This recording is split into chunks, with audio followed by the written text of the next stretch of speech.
تیپی لاوان یانی نەورۆز دووەم شکستی لە سەرێکی تۆمار کرد و بەیانی دووهۆک دۆڕە.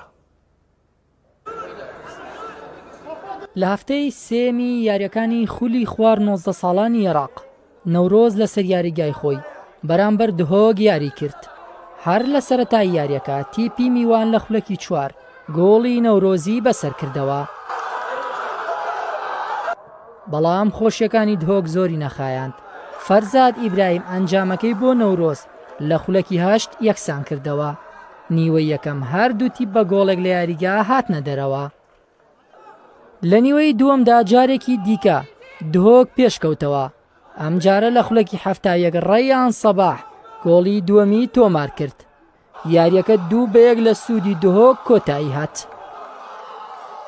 ڕاستی هات بووین لۆسەیە خاڵەکە بەڕاستی یعنی هەر ئەوە لێ حاضر نەبوویمە، یعنی لێ زۆر لێ ڕاستی نەبوویمە، بەس الحەمدلله یعنی ئێمە هات بوون بۆ سێ خاڵ الحەمدلله بەدەستخۆڤایی ناوی زۆر سپاس. یارەما بریکە الحەمدلله مەشیا سێ نقطە بەدەستخۆ ببینە و سپاس بۆ خودێ و سپاسیا کاپتنمە و هاریکاری هەمی لە ئابە مەشیان سێ نقطە بینن گەر تیمەکە نمونەوەکی نەورۆز ئێکیش باشترین تیما ڕاستی یاریەکە گەلێکە زەحمەت ببوومە.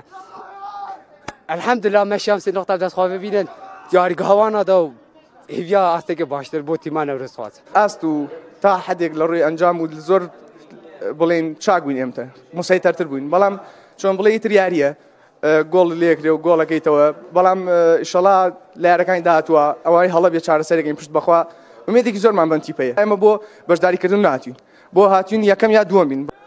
بەو ئەنجامە یانەکەی بادینان بووە خاوەنی 6 خاڵ لە کاتێکدا نەورۆز تا ئێستا هیچ خاڵێکی نییە و یاریەکی دواخراویشی هەیە. مەڕوان تالیب، کەناڵی پەیام، سلێمانی.